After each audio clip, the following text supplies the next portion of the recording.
What is going on? I want to welcome you from Half Court today being Wednesday, February 9th, 2022. I, of course, am your host, Sean Murphy, alongside for the first time in 2 weeks, my UP Dirk, my man in the paint, the guy who's a saint, the man who goes hard, the guy who raises the bar, my guy, Troy Sergey, the engaged man, Troy Sergey. Troy, congratulations on the engagement.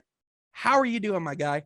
I'm doing good, Sean. That was pretty fun, not gonna lie, but I'm ready to talk some hoops. Heck yeah, dude. Yeah, I went to an NBA game since our last podcast. Yeah, I went to Suns and Jazz. I got to see Devin Booker in person. I got to see Chris Paul in person. I got to see Rudy Gay. It was fun. Why was Rudy Gay the third name that came out of here? Listen, I like Rudy Gay. Don't get me wrong, but it's like you go, I got to see Devin Booker. I got to see Chris Paul. Like literally, you could have gone any other name because who did you say they played? Utah. But here's the thing, Sean. All of them were injured. Oh, that's right. I did not get to see Donovan Mitchell. I did not get to see Rudy Gobert. I did not get to see Mike Conley even. You didn't even get to see Mike Conley? I didn't even get to see Mike Conley, and my fiance went to Ohio State. Okay, I was gonna say Mike Conley is a Buckeye. I was gonna say, I mean, like you could have I would have gone Bogdanovich before I would have gone Rudy Gay, but that's just me personally. Yeah, I did get to see Jordan Clarkson. So was Joey Ingles? Was he on the court? No, injured. Okay. I didn't know if the injury happened before that or after. Yeah. Okay, that makes sense. Yeah, we'll do that. Yeah, I was jealous. I was supposed to go see the Suns play, obviously, but then that didn't work out. But you know what? That's okay because today we are here from Half Court each and every week. Troy and I talk about all things NBA basketball. If you like that, be sure to like this video, subscribe to the channel, find us on all the podcast services that your heart desires. Troy, I Googled From Half Court the other day, and I found that we're on podcast services I've never even heard of. So like, that's kind of cool. Yeah, isn't it? So like, you know, they're we're all over the place. We're getting distributed everywhere. So you love to see it. And you know, speaking of things you love to see, Troy, I love to see you today. I love to see us being reunited here. Obviously, there's been a lot of things that have happened in the NBA world since the last time we got to sit down. A lot of rumors, a lot of news. We got our first two trades that happened that wasn't involving Rajon Rondo. I feel like he's always, every year he's traded somewhere. Mm-hmm. You know what I mean? If there's two names that you're going to see on a trade deadline every single year, it's Rajon Rondo and Ricky Rubio without fail. Yeah, I was going to add another one. Who was I going to think of? Jamal Crawford. I know he's gone, but in the past, Jamal Crawford. Dude, he was involved in a lot of them. You're not wrong. Yeah, I'm trying to think of the guy. I really don't. I don't think I recognized his name, but there is a guy who has the record for most teams played for. I think it's 16. Yeah, let me look it up. Which is more than half of the teams. Yeah, that is more than half. Troy, you're so good at math. Okay, so the player who played for the most teams. So, it looks like Joe Smith was the first pick in the 1995 draft and ended up having a 16. Okay, he played.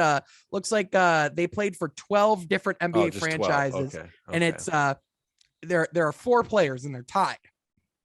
Joe Smith, Tony Massenberg, Jim Jackson, and Chucky Brown.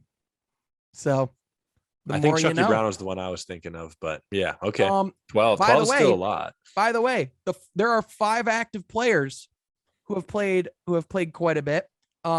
Ish Smith has played for 11 teams. That's a lot. Anthony Tolliver has played for 11 teams. Trevor Ariza has played for 10 teams. Jeff Green has played for 10 teams, and Garrett Temple played for 9. So, yeah, man, there are some guys that have been around the league a little bit. You know, you think of guys like LeBron James who are never going to be involved in trade talks, and then it's like Trevor Ariza. That guy might not finish his cereal in the morning, and he might be on a new team. Right, right. And I think, there's value in those guys. Like all the ones that you just named, that's why the reason that they're on so many teams is because they bring a little bit of value. And I think of another guy who is an excellent player, maybe not on your list, but he retired now, was Kyle Korver. He bounced around so much because he was a 3-point asset to any contender.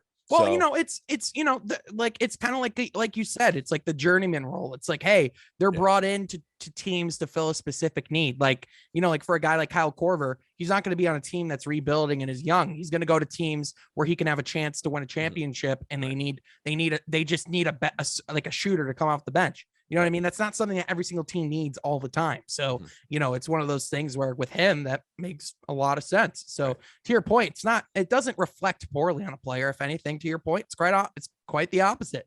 But Troy, today is the NBA trade deadline special. So we have so much to get into. I want to start before we get into some of the news and some of the things going on, before we get more into the trade deadline. What is your favorite NBA trade deadline move of all time? For me, Sean, there's a couple that come up. So obviously there's in 2003, 2004, a man named Rasheed Wallace was traded to not one, but two teams near the deadline, from Portland to Atlanta and from Atlanta to Detroit. Played only one game in an Atlanta Hawks uniform before he was moved. And then another trade I think of as just one that absolutely shocked me. This was like a recent one. The Marcus Gasol trade was a low key. That was a low key, pretty good trade. So, there's been a lot of crazy trades over the course of the years on the deadline. But Troy, when you think of your favorite deadline move, what comes to mind? Man, I think of a couple different things right here. The Rasheed one was big for obvious reasons. That brought us an NBA championship. That was big. But I guess like a fun one that I thought of, I don't know if it's my favorite, but it's a fun one, was a bittersweet one, was in 2013 when we moved our last piece of the 2004 NBA Finals, when we traded Tayshaun Prince and Austin Day for Jose Calderon. That really sticks out to me, Sean, more than anything, is that deadline move. And I think of another one too, is Brandon Jennings for Tobias Harris in 2016. So I think for me, I have a spot in my heart for those random Pistons trades.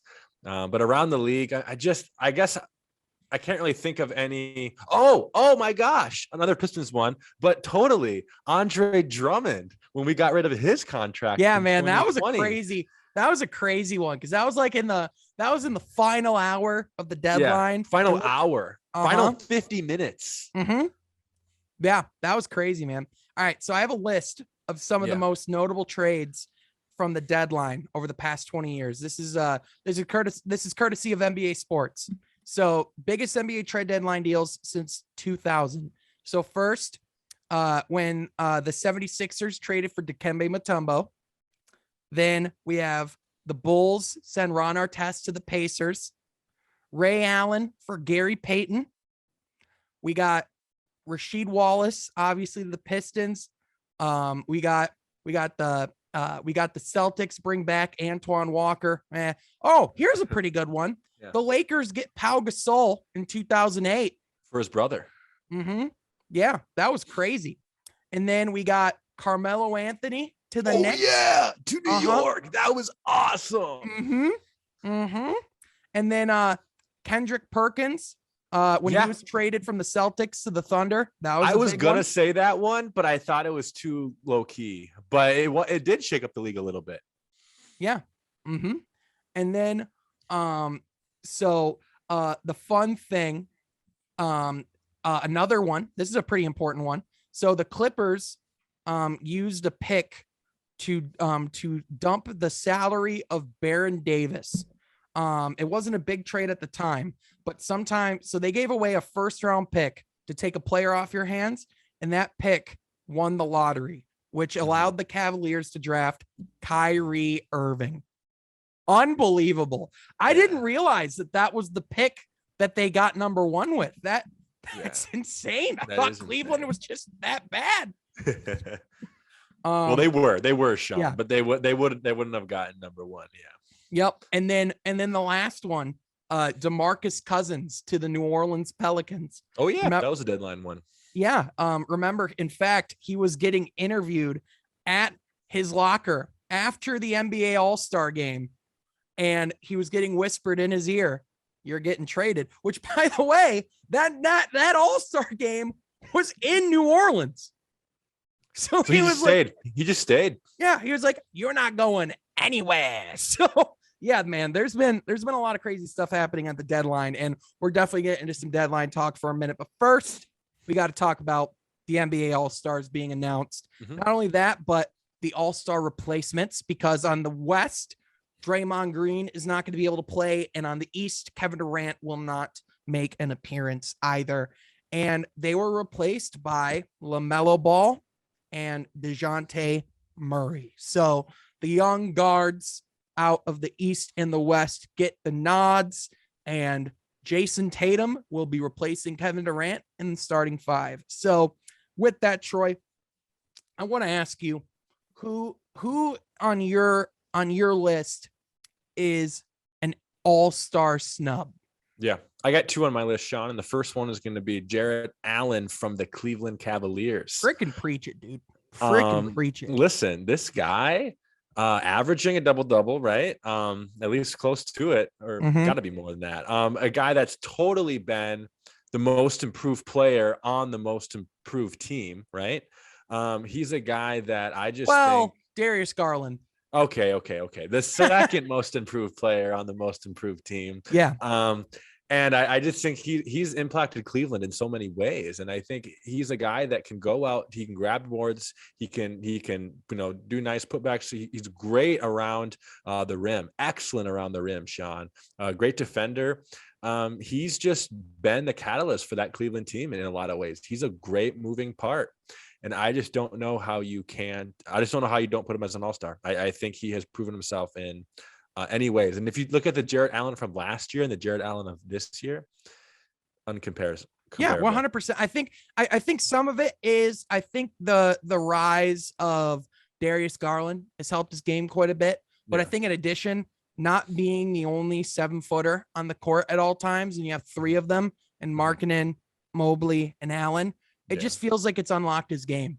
Yeah, I would agree. And another one, Sean, that I'm really thinking of that comes to mind would be Pascal Siakam on the Toronto Raptors. Another one that's put up excellent numbers. Him and Fred VanVleet really have been playing well together. Siakam's been coming alive of late too. They've been teammates for 4 or 5 years now, but they're really, really coming alive, and Pascal especially.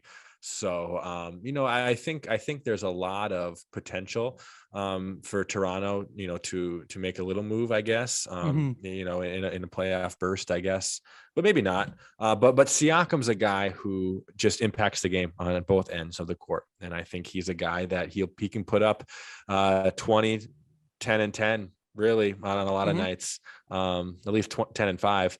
And yeah, Sean, I just don't really see how Pascal could not have been an all-star, but yeah, I think he missed a significant amount of games. Right now they're 50 or 51 games in right now.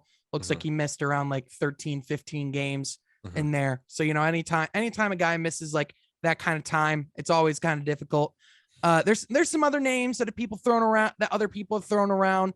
I personally think this is the best all-star rosters we've gotten in quite a while. Before we got the replacement roster, DeJounte Murray definitely felt like a snub.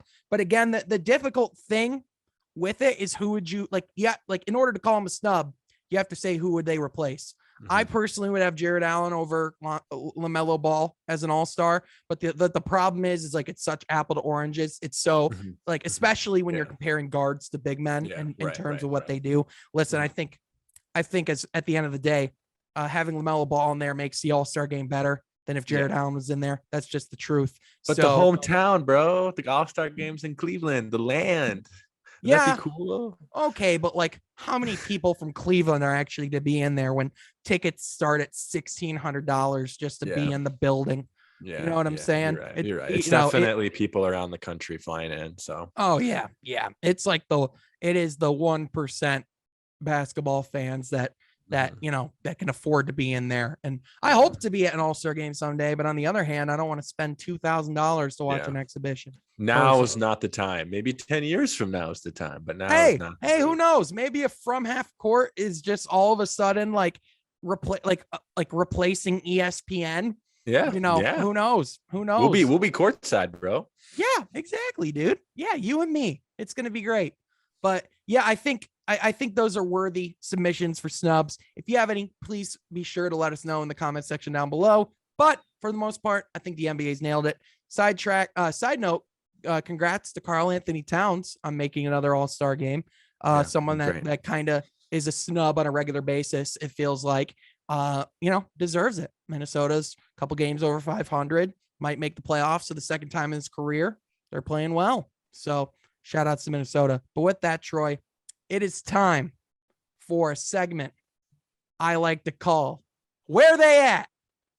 And the reason why we're calling it Where They At is because I want you to tell me a week from now where they at.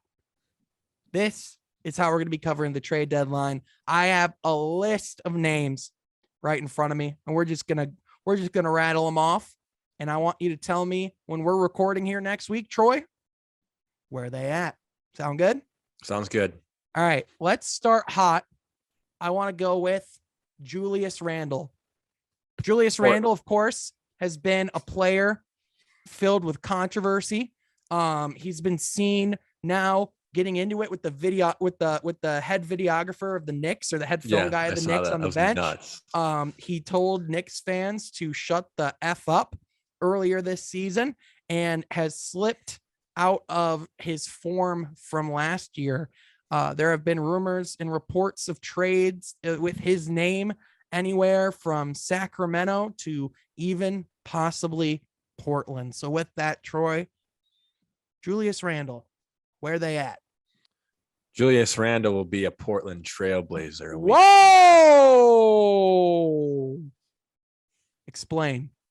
Well, I just think McCollum, dude. I think they want to move him. I think they don't want to necessarily rebuild, but kind of reorganize, I think is what Portland's trying to do. And I think we've talked a little bit about CJ McCollum's value of, he's a guy that can impact, but I think his day of being a second or third option on a contending team might be over.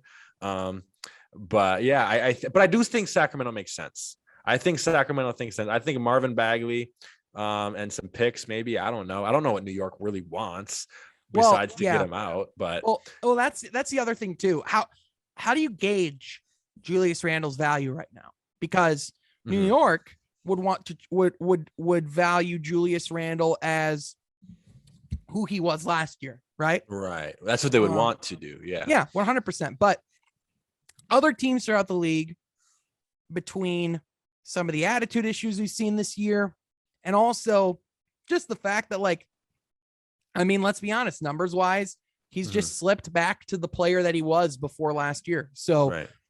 New York might think he's more of the player of last year. I think the rest of the league's looking at him saying, no, he's pretty much who he is right now. Yeah. Personally, in my opinion, I believe that Julius Randle this time next week will be a Sacramento King. I think there's some weight to him possibly getting swapped with another potential player that could be on the move that we will be talking about in a little bit. Now I'll just say it, De'Aaron Fox. I think there's a very real possibility that those two get swapped, because I think the Kings, I think they're looking at I think they're trying to build around Tyrese Halliburton, and they never, whenever, they don't ever go full rebuild, but they also never go full commitment. So that would be a move right up their alley, where they would just say, no, we could still be good, and let's make it the Halliburton Randle show. You know what I'm saying? I don't know, Sean. I think Sacramento's high on Fox still. No, I don't think so. I think a lot of reports have shown him being in trade packages. It's looking like they're repositioning in there, and they want to focus on building around Halliburton. Okay. If I'm Sacramento though, I don't know if that's my attitude if I'm the GM. Well, Troy, what's De'Aaron Fox been since his rookie year? How has he developed as a player?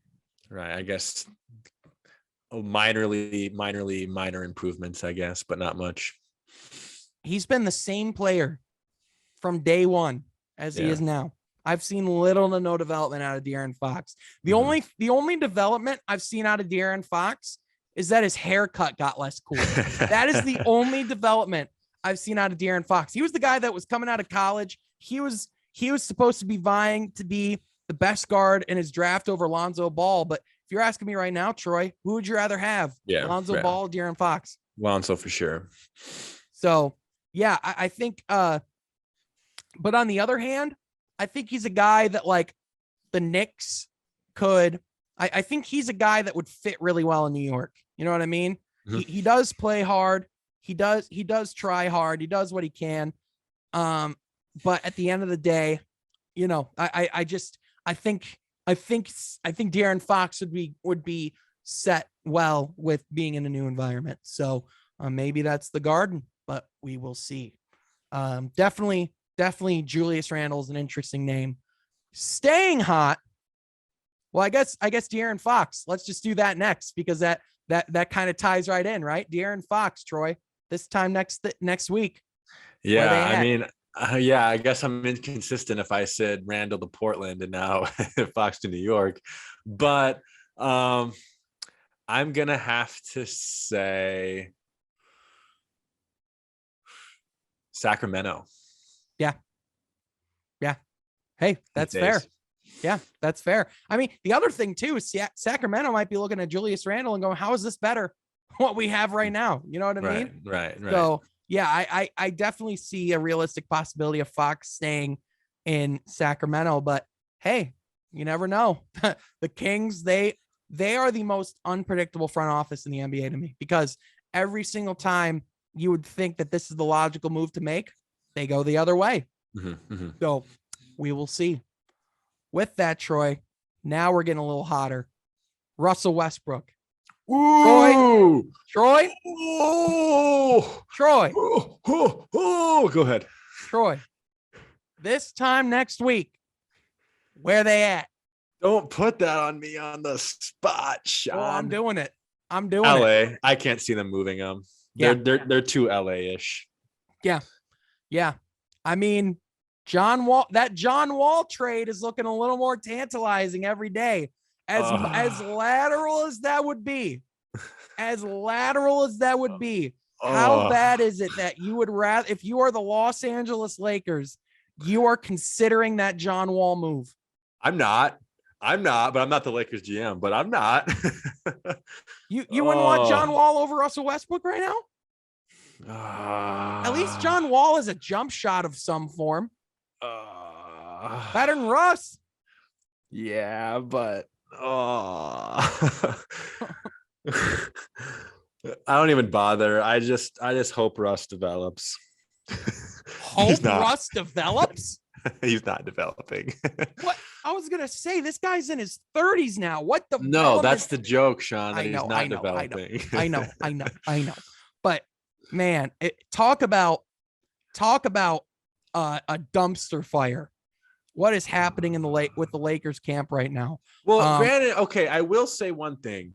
Maybe you move a guy like Monk with him though, who at least maybe has somewhat a little more value. I don't know. Well, the Lakers are really high on Malik Monk. I am too, but also if you want Russ out that bad, I don't know. Maybe you attach Monk to a passage. But see, I think, you know, as crazy as it sounds, I think to the Lakers, I think Malik Monk's one of their untouchables. I think with how well he's been playing, especially on the contract they have him on, that's just I'm just hard pressed to see them being able to move him or wanting to move him. Rightfully so, because he is a great player. I've always been high on Monk. Yeah. By the way, LeBron. So DeMar DeRozan He said something to the effect that he was asked, like, do you think you have the pieces in house, or do you guys think you need to make a move at the deadline? He was like, I think we're missing key guys. I think we'll be fine. LeBron said, if we have the opportunity to get better, we got to take it. So that's interesting. That is some pretty dark shade right there. So I definitely agree that more than likely Russell Westbrook is going to be a Los Angeles Laker. However, I don't think it's going to be for a lack of trying. How about that? There you go. Next up, simmering down a little bit, Dennis Schroeder. Ooh, the Boston Celtics are looking to shed cap. They're looking to get under the luxury tax. Dennis Schroeder is a name. He's an expiring contract, but can go to a team and contribute pretty much right away. So with that, Troy, a week from today, Dennis Schroeder, where are they at? He's gonna be in Atlanta. Ooh, he's going back. He's going back, dude. He's going back. To the ATL. Yeah, okay. I don't know. I think Atlanta is looking to put in some new pieces, and really Schroeder's been playing fine. I think he finishes out the rest of the season with them, and I don't really know what Atlanta gives up. I guess I haven't really thought that far ahead, but I think he fits that team well of a Trae Young backup and coming in, giving 20-25 minutes a night for Atlanta and actually contributing just fine. So yeah, he's going to Atlanta, Sean. That's fair. For me, Dennis Schroeder, a week from today, is going to be a Chicago Bull. Ooh. Yeah. Who are they moving? So that's a good question. I mean, they have expiring contracts that they can move. They can move. They got guys on their bench that really don't have much value. So they can send some guys. I mean, listen, the Celtics really aren't looking for anything crazy in return. They're just looking to shed salary. So I think if you send an expiring contract and like a second round pick down the road, I think that gets you a deal for Dennis Schroeder. So I think the Chicago Bulls, reportedly the Bulls and the Bucks both have offers on the table. Oh wow, the Bucks too, hey? Yeah, and which the Bucks, that's an area they need to improve in. They need some more scoring from the guard spot, from the bench. Anything counts. So I think I think Dennis Schroeder, wherever he goes, I think he can make a significant contribution on a playoff team. So that's a name. It's an underrated name. I think we got to be looking out for a little bit. It is. Next up, Troy, we're going to be going to the big men for a little bit. You ready? I'm ready. All right. We're going to start with Mitchell Robinson. Troy. Mitchell Robinson, big man of the New York Knicks. Troy, where are they at? That's a really tough one. Like, part of me wants to stay Boston for some reason, but I don't really think that makes sense. Maybe I'm just going to say Portland or Sacramento, because I think those are the teams that they're looking. Maybe he's a part of a Randle trade for Fox and picks or, role pieces. So I'm going to say he's either in Portland or Sacramento. Okay. Troy, how about you? Are you ready? Yeah. I have a gut feeling. I don't know why. Let's hear it. Detroit basketball. You think he's coming to Detroit? I think it's possible, man. He's been linked. The Detroit Pistons are among teams are among the teams that are interested in his services as far as his value. So he is in the final year of his contract. He will actually become an unrestricted free agent apparently at the end of this year.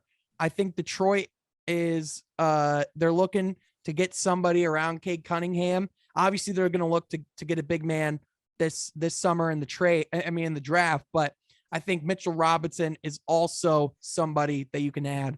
The pick and roll combinations with him and Cade. Cade would be awesome. I don't think you got to give up a whole ton in return. I'm not saying I don't think we're gonna give up Jeremy Grant in a deal for Mitchell Robinson. No. So I think you Rodney could go, Magruder. I wouldn't go that far. I mean, like, like a couple players, you know what I mean? So I think Hami, could you see Hami? I mean, if that's what it takes, I could possibly see it. However, I don't want to.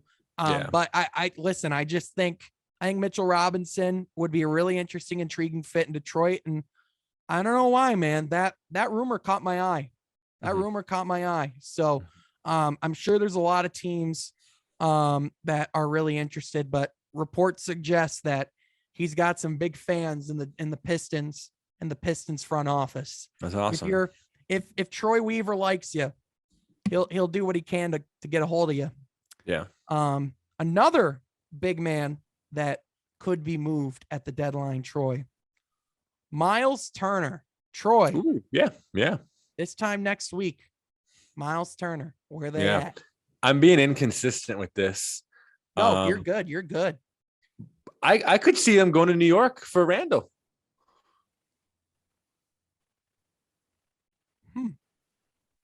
Huh. Yeah, What?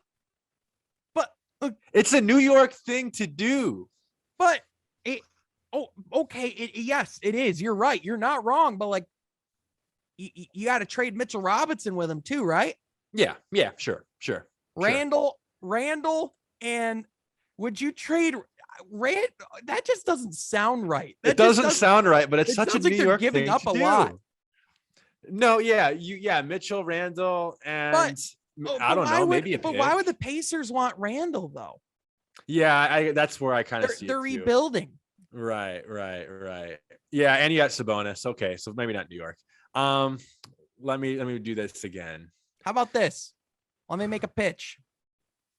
New Orleans. This maybe? time next week, Miles Turner's going to be a Charlotte Hornet. Ooh, how? Why? Well, first of all, they need a big, and they need a big bad. Mm-hmm. They really got abused tonight by Toronto.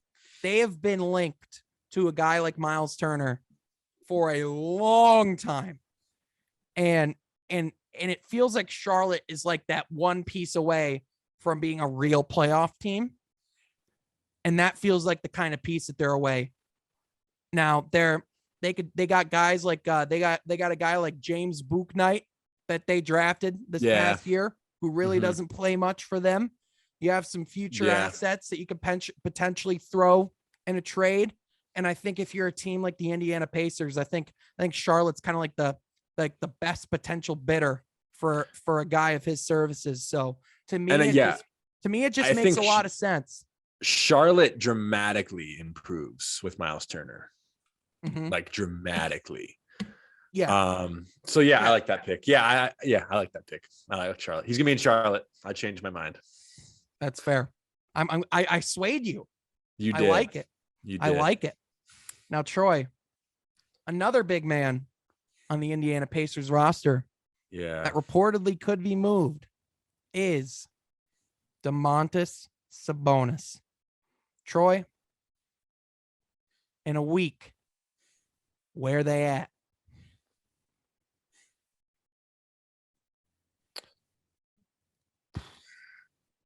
Part of me wants to say Minnesota, but I don't really know who they would give up. But I think he adds a good defensive presence to them. More scoring in the point with Cat. I think he fits Minnesota. I'm gonna go Minnesota. But my true honest gut says he's gonna stay in Indiana. Yeah, my gut says Indiana as well.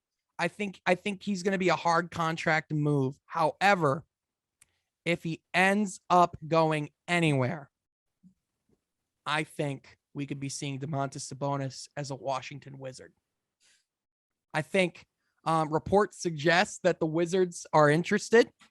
They are a team that is desperately looking to improve their stock.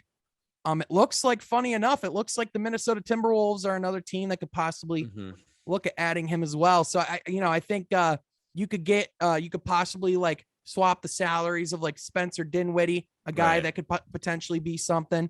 You could send a guy like Rui Hachimura to the to the Pacers as well, and then get some first round picks over there as well. You know what I mean? I think that's a trade that makes a lot of sense. And if you're the Wizards, you're looking to improve in any way you can. I think Domantas Sabonis is one of the best guys that's going to be on the market.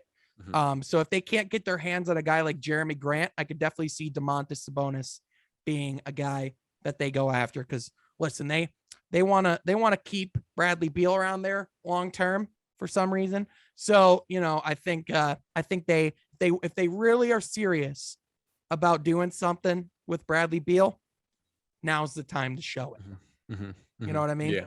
Yeah. I like that. And I guess we'll find out a lot about Washington, about even if it's not for Sabonis, but whatever they do at the deadline. I think we'll see a lot of what they, I guess, have planned for the future. So yeah, there's going to be a lot of teams that we're going to figure out what exactly they think of themselves coming up. Like Portland, they clearly gave up. They clearly chalked it. You know what I mean? Right. Unless they make a move that shows them that maybe they're ready to go for next year. Well, yeah, for next year, they could for sure. I think freeing up the salary of I think their thought was to free up the salary slots of a guy like Norman Powell and Robert Covington. Clearly you got to fix something, right? But still that trade felt like highway robbery. It did. And you now have a potential to get a 10th or 11th or 12th pick in the draft, who could very much contribute in some way to your team. That, or they could use that in a piece to get a trade, to make a trade as well. That too. So yeah, absolutely. And reports, they're still tied to Jeremy Grant. So who knows? Portland's another team that's very interested in him. Yeah. Imagine this year's draft with, like, let's just say the 2nd pick and the 11th pick. That would be a fun draft. You got 2 lottery picks for Detroit. That would be really cool. Yeah. 100%. I mean, yeah, the more shots for Troy Weaver at the draft board, the better.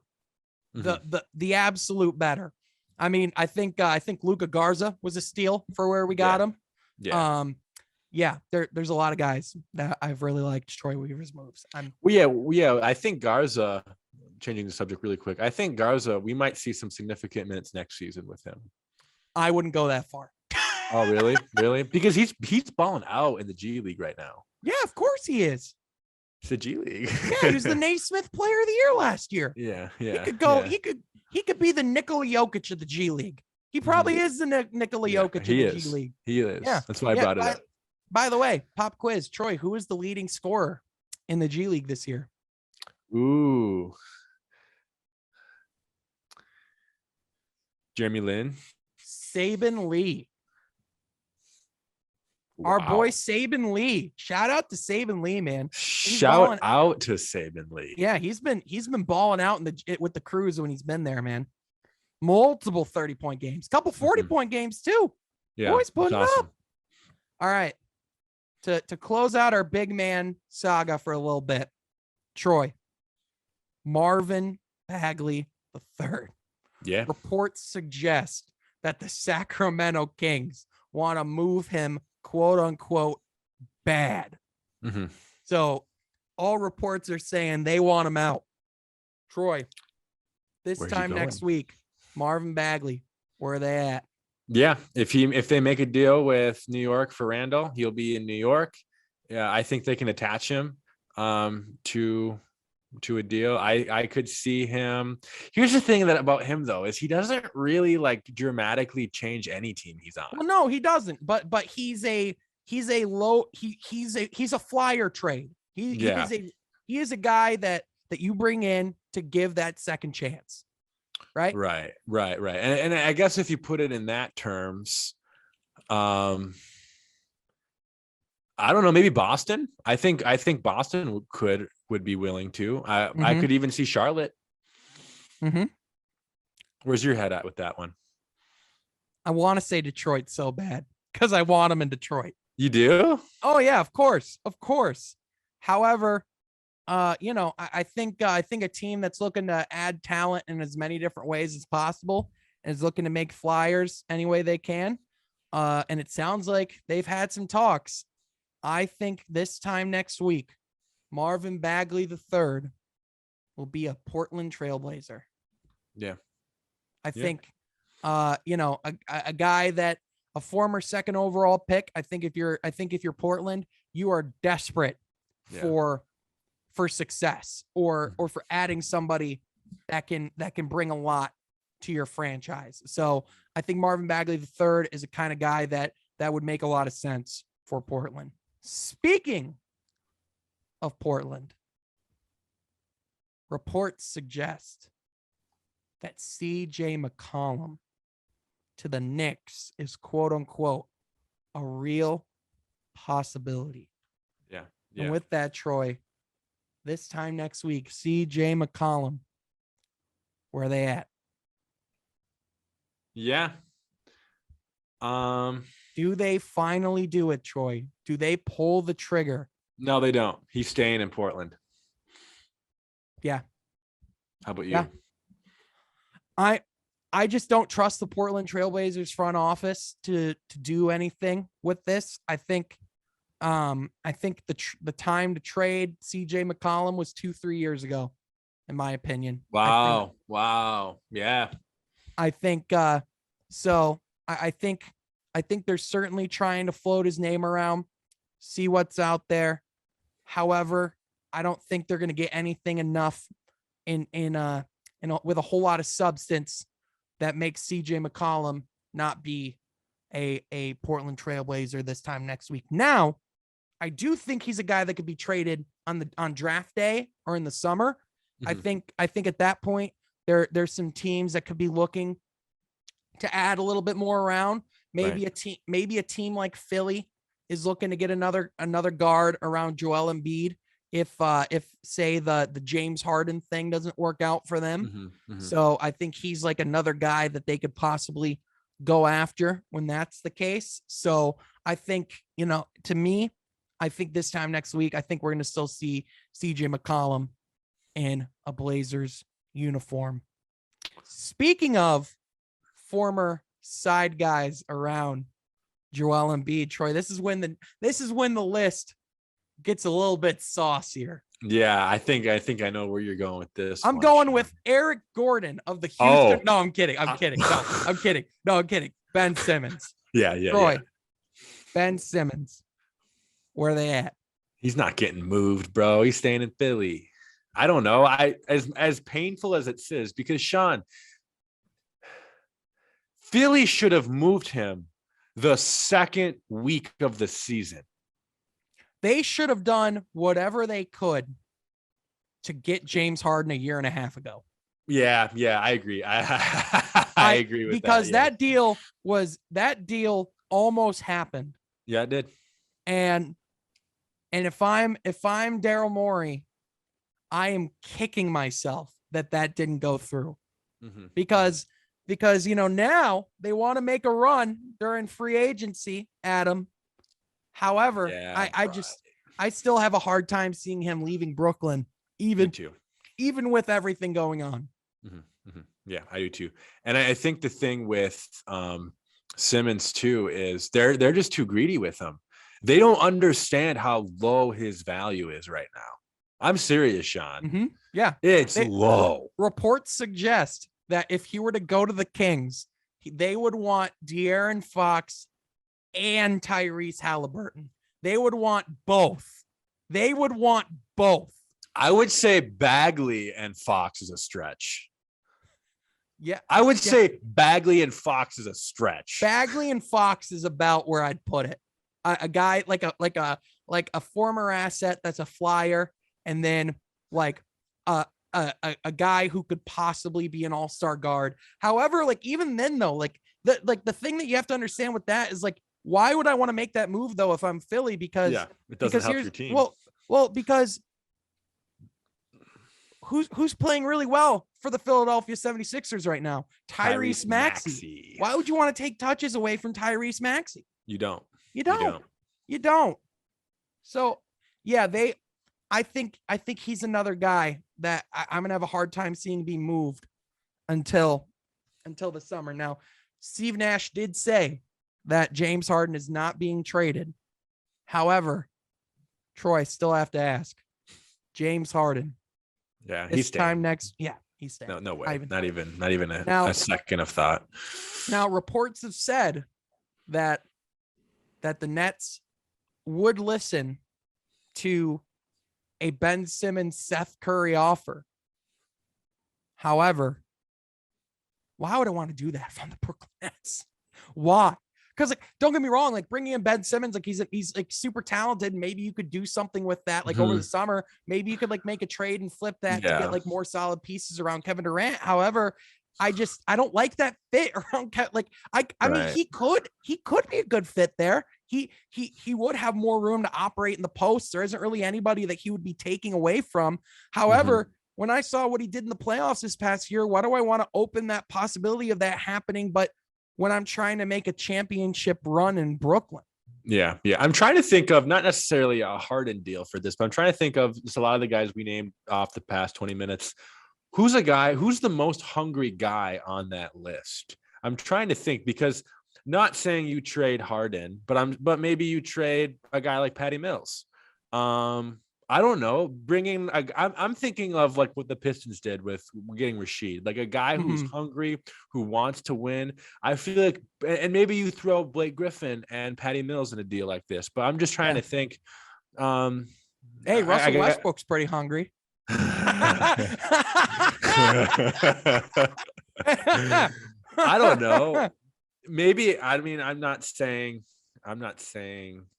like, I can't see Turner obviously because Indiana wouldn't do that, but I don't know. I can't think of a name right now, but a hungry guy who wants to win now, and maybe you give up Patty Mills and Blake Griffin. That's all I'm saying. A guy like that bringing into Brooklyn, because the reason that they're exploring at least the James Harden thing is because they want to improve. They actually want to make a run. They have every reason to. Yeah. So I think getting rid of those two guys for a hungry guy, whatever that means. Patty Mills has been way too valuable to them this year, though. Like, and on top of that, Blake Griffin he has negative trade value. He is geriatric this year. Like the guy is a shell of himself. Like to say he's a shell of himself is an understatement. Blake Griffin sucks at basketball now. And I hate to say that, but he sucks at basketball now. Yeah. Now speaking of a guy who's hungry, who wants to win now, John Collins. Ooh, that's a great one, Sean. That's an awesome one. John Collins, who apparently, according to the Atlanta Hawks, any guy not named Clint Capella or Trae Young could be on the trade market. However, they've been winning a little bit more of late. John Collins, for the second year in a row, is on the trade market. Troy, this time next week, where is John Collins? Yeah, that brings up some really good points and questions, Sean. And I don't know. I can't really see New York giving a Robinson Collins deal. So I'm not going to go New York. I got Indiana. You're not going to do a Sabonis. Yeah. No, well, not only that, but also they're rebuilding. I don't know if John Collins is going to want to go to Indiana. And even if he did, I don't know if that's a piece that Indiana could build around. You know what I mean? Sure. Okay. So hold on. Ooh, I want to say Miami, but okay. I got one. Okay, I really like this one. I think you're lost. All right, you ready? This is just a fun one. Are you ready? Yeah. This time next week, John Collins will be a Dallas Maverick. Who are they going to give up? Jalen Brunson. Oh, Brunson. Yeah. Brunson's a name that has some value. Now, the thing is he is a free agent this summer. So he does have, you could trade a guy like Reggie Bullock, another 3-and-D guy. They have some names in Dallas. They do have some assets. So, if I'm the Atlanta Hawks or if I'm especially the Dallas Mavericks, they're looking to get another, they're looking to get a solid 4 around Kristaps Porzingis. I think him being a pick and roll partner with Luka Doncic, I think this would immediately put the Dallas Mavericks in the Western Conference Finals conversation. I think they could contend for the Western Conference Finals if they make this kind of move. Dude, Luka and John Collins would be a lot of fun together. Oh, dude. Hey, just imagine a John Collins, Luka Doncic pick and roll partner, and then they can always rotate with Kristaps Porzingis. They could play both of those guys on the 3-point line. They could do a lot of different things offensively.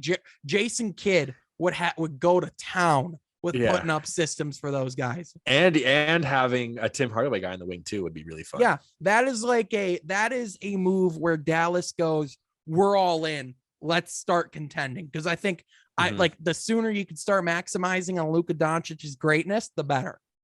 Yeah, and maybe you throw in a Brunson and a pick. Yeah, well, it'd probably have to be a little more than that. It'd have to be a little more than that. Now, I will say, I do think that the better the Hawks keep playing, the likelihood of Collins being moved goes down and down because they are starting to turn it around. They're feeling a lot like the Hawks team of last year, where they started out rough, but then midway through the season, they started to figure some things out and started to kind of move their way up. So I could see that being a very realistic possibility to happen again for them this year. So, and again, you could still, it's hard to tell where they're at, but I would also urge them to be careful on giving up on that Trae Young, John Collins duo. However, if they want to do it, now's the time. I think you got some interested buyers out there. Yeah. Yeah. I got one for you. Yeah. DeAndre Hunter. Man. I think he stays in Atlanta. I think Atlanta was looking to be way more active before than they are now. I think with things rolling, you're going to be a little more hesitant to make some moves.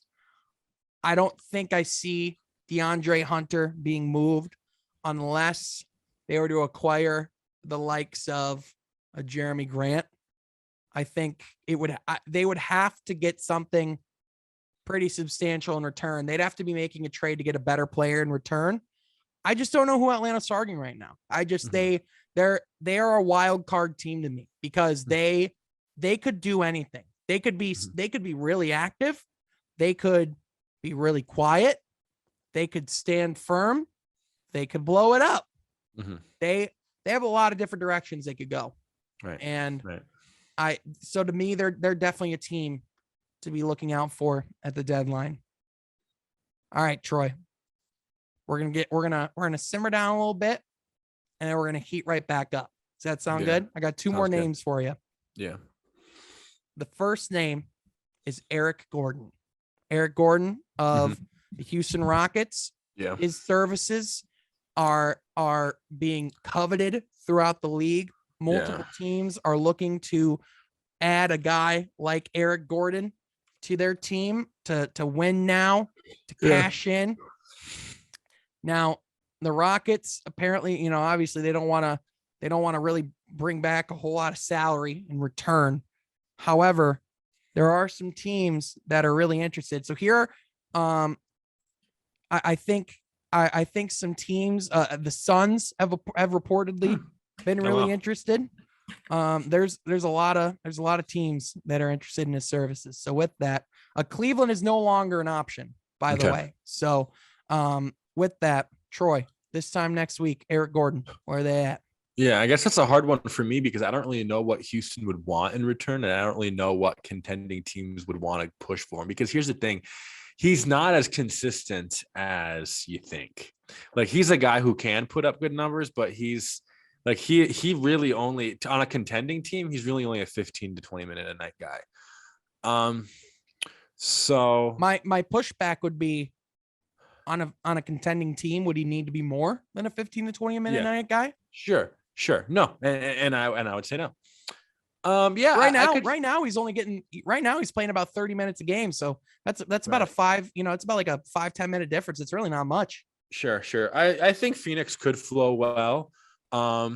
another team, just because I like him, and I think, I don't know, he might be able to fit in as far as quick points as Boston. Don't know what Boston would give up. Ooh, no, I'm not gonna say Memphis. That's weird, but I don't know. Like I feel like a quick burst for a Memphis team, because I'm thinking quick burst. That's what he can give a contending team.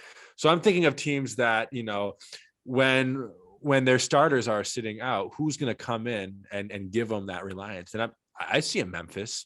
Yeah. I see a Boston. Yeah. So those are my two I'm going to go with. Troy, this time next week, Eric Gordon's going to be an LA Laker. They traded us? No. I think Eric Gordon is about the best type of player they can add at the deadline. I think they would have to trade some future assets. They would have to, they would probably have to give up a player that they like right now. I don't know who that player would be. However, I think Eric Gordon is a guy that could go and play a significant role for the Lakers. I think he is a guy that you could insert into their lineup, whether he's a 6-man, whether he comes in and actually starts for that Lakers team. I think Houston would definitely be looking to free up some cap space. And in addition, if you could make it a 3-team deal where they could possibly send a pick over to Houston, I think, I don't think it's entirely impossible. I think Rob Pelinka is going to be working the phones. They're going to do something this deadline. I don't think it's going to be anything more flashy than a guy like Eric Gordon, though. So, but if you're LA, I love the fit in Phoenix, and that's where my initial feeling is with him. But the Lakers, they are desperate to get better, and I think that's the kind of move that they can make. With LA, though, if you give up some assets or a player that you like, I don't think that's worth it. Well, I mean, but do I think it's worth it? Maybe not. However, do the Lakers have much of a choice? Yeah. They don't, because listen, if you want to contend, you got to do something different, because right now, going into the trade deadline, the Los Angeles Lakers are 2 games below 500. That's a problem. That is a problem. So something's got to change. So with that, Troy, we saved the best for last. You know who this name is. I know where you're going with this. Jeremy Grant. Yeah. Jeremy Grant has been a name. He has been the most coveted name at the trade deadline. For months, we've been told that Jeremy Grant is going to be moved somewhere on deadline day. And with that, Troy, this time next week, where are they at? Detroit. He's staying. He's not getting moved. I feel like Troy Weaver has shopped enough to know that he's either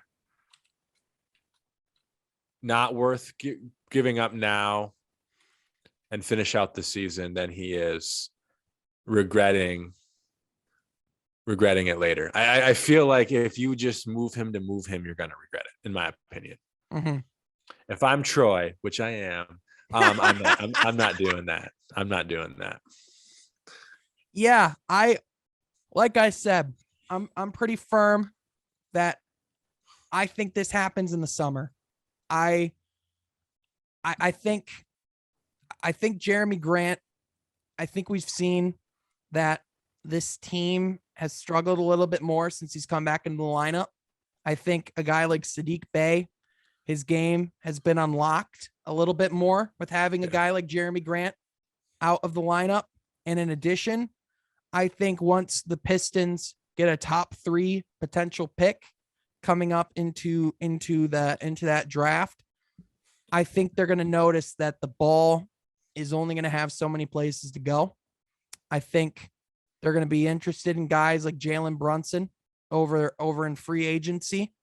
In my opinion, I just think that they have a lot of moves that they want to make. And I think the future of Jeremy Grant in a Pistons uniform is looking more and more iffy as each day goes on. So I'm not saying that Jeremy Grant won't be a Piston long term. I very much could see him being there. However, you're gonna have to make a decision, because either you move him, or you're paying him 4 years, $120 million. And that is a hefty price to commit to early on in the rebuild. So and I'm not there. You're not ready? No, I'm not ready to give him that much money. Yeah, and that's what I'm saying. So, and so that's the argument. If you're not there, and then you got to see what's out there. Now, reports suggest, according to our guy James Edwards III, that there are currently 3 teams that are actively interested, or are still actively interested in the Jeremy Grant sweepstakes. And those teams are the Sacramento Kings, the Portland Trailblazers, and the Washington Wizards. Now, all 3 of those teams, those are just the teams that have shown the most interest. Reports say that even the Nets have poked around too. But the Nets, they don't have much to trade. They don't have Harden a whole lot for of value. Grant, straight up. Let's do it. Dude, imagine if just imagine if Blake Griffin came back and they bought him out again. Either that, or he stays for the rest of the season and we just get to see more Isaiah Stewart, Blake Griffin as teammates. They hated each other already. We don't need more of that. Yeah. However, how objectively hilarious would that be? It'd be kind of funny, Sean. Oh man. Well, Troy, I think we covered it pretty well. I think we pretty much hit every major name that could possibly be moved at this deadline. I would agree, Sean. We really hit it. That's what she said. But anyway, I think the other thing too is the crazy thing about the deadline is we named every possible name I could think of someone that could be traded at the deadline. And we probably are still missing someone that's going to get traded on the deadline. Oh, right. Yeah, You're totally right. And I have one last question for you. And I brought it up last week or 3 weeks ago. And I'm going to ask it again because we're so much closer. But out of all the guys that we listed, who is in the 95 to 100% range of getting traded? That's a good question. So let's go through and let's break it down. So Dennis Schroeder is going to get traded. That's not an if, ands, or buts. It's not whether or not it's getting traded. It's just where to. So Dennis Schroeder is going to be on the go. I think Miles Turner is insanely likely to be moved as well. I think he is a guy that has been pretty clear that Indiana's not where he wants to be. It's clear that Indiana isn't really a team that wants him that much either. So I think he's going to get moved as well. Marvin Bagley will have a new home. And Eric Gordon is going to have a new home as well. I think those are all the safe ones. As far as like which big name am I the most confident will have a new home come deadline day, I got to go De'Aaron Fox, because in my opinion, I think the Kings are looking to really shake things up. I think they're looking to change their core and who they have around. It looks like Tyrese Halliburton at this current time is their franchise guy. And I think the longer De'Aaron Fox is there, the more awkward it makes it. And on top of that, I just don't think that they're a great fit next to each other. So I think De'Aaron Fox will have a new home come the end of this week. Randle? I mean, I think he should be traded. I think the Knicks would be stupid not to trade him. But again, what team is going to be interested in adding him with what they've seen of late? What team is going to be so interested to trade for his services, to say, I want to bring Julius Randle in? You know, you would have to be an insanely confident front office guy to say, all right, yep, bring him in the fold. It would almost have to be like, you know how in the NFL, like the Rams have kind of become like the healing home, like Mhm. any like disgruntled stars or people that are seen as misfits go to the Rams and then they just thrive, like Odell, for example. It'd have to be a team like that. You know what I'm saying? And I don't think the Heat are interested. So yeah, that's about where I'm at. I think if I'm the Knicks, I'm hoping I can move him by deadline day. I think it's going to be a little bit more difficult than they anticipate. Mhm. Mhm. So now here's the thing. If you have made it this far, just to let you know, on deadline night, we will be going live after the Memphis Grizzlies game.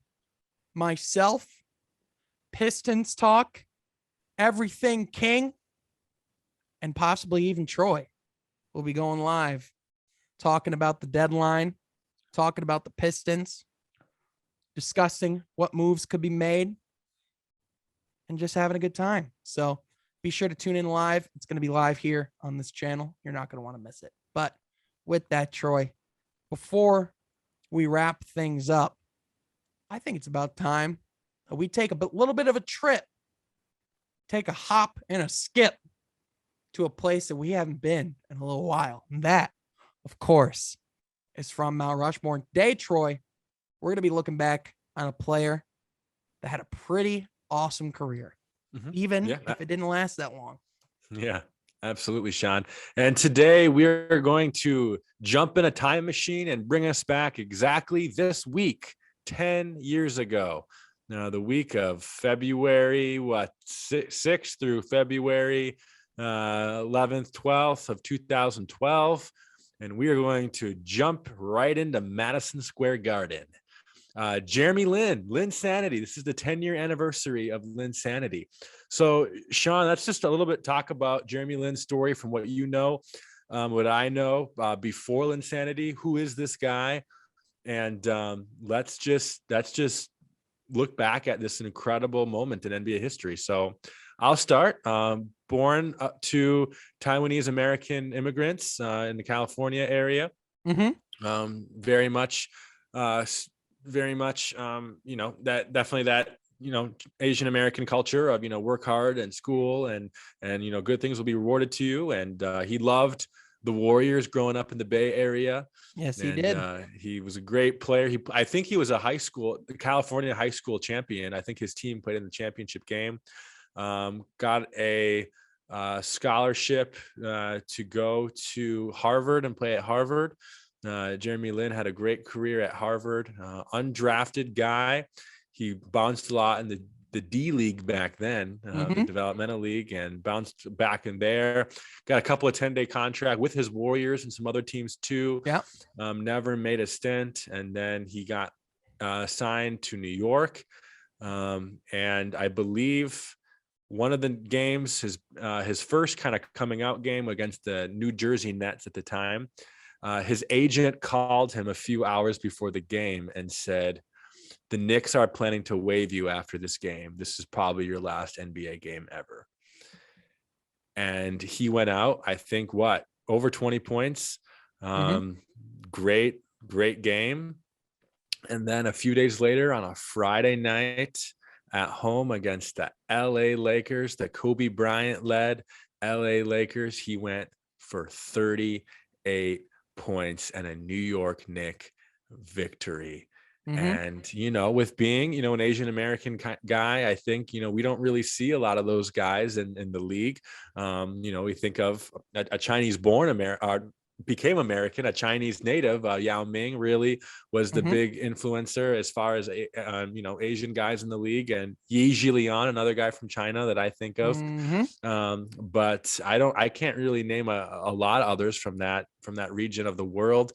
And not that Jeremy Lin is from China, but he's Taiwanese American, and just an incredible moment in our history, and just he lit the Knicks on fire, Sean. And we think of what has there been to cheer for in the past 10 to 15 years in New York. Not a lot. A couple of cool Not Carmelo a lot, moments. man. Couple of cool Carmelo moments. D Rose had a nice little run this past year, but other than that, I think of one moment, and it's Jeremy Lin. So, what do Jeremy you Lin. remember, Sean? Yeah, I mean, first of all, I don't think there was a more electric 10-game stretch of games quite like the Linsanity years. I think of, to your point, that Lakers game that he had. I mean, just listen to this stretch, man. He just through the Linsanity stretch, respectfully, this guy went for 25, 28, 23, 38, 20, 27. He had a one night where he went for 10, but then he went for 26, 28, and 21. Like the guy, Jeremy Lin was never a great NBA player, but for that 10-game stretch, he was one of the best players in the world. He played with ferocity. He attacked the rim.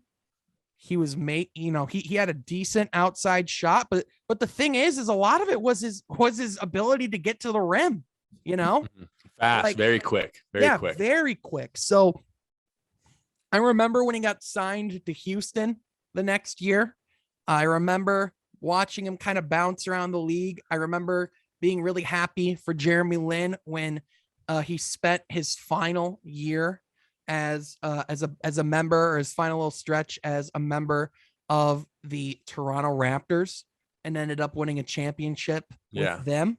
Isn't that nuts, Sean? Jeremy Lin's an NBA champion. Exactly. I remember when Jeremy Lin was an LA Laker for a little while. Ooh, yeah, me too. You know what I mean? So like the thing is, even if he never had a stretch like that ever again, he did have a stretch where he proved to be to be an awesome player.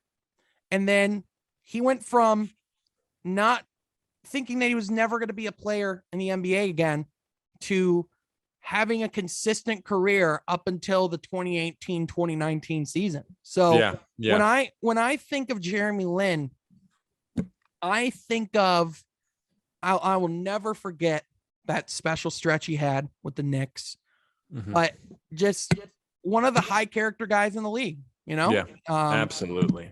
Just well respected, well liked, a guy that is easy to root for, a guy that was universally liked.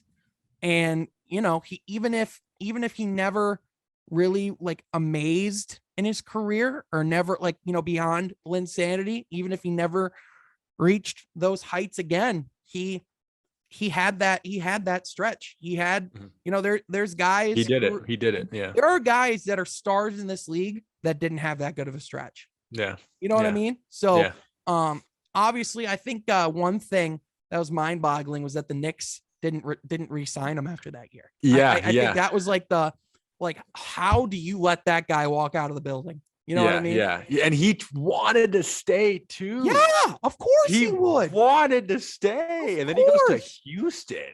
Yeah. What? Yeah. Houston, we got a problem, man. He used to be in New York. But that dude, going back to Linsanity super quick, that game winner against the Raptors, do you know what I'm talking about? That shot from the top of the key. To think that happened, I think the next game, or maybe the second to next game after his crazy game against the Lakers, everything that could have went right for Jeremy Lin during Linsanity. Well, and the thing that you have to take into account too, to your point, you said this guy was a member of this guy was a former D League player, and now we think of the G League, and we think of how vast that league is, how many players there are. We think of all the resources that they have. We think of everything like that, right? Yeah. The D League was not that. No. When Jeremy Lin was a player.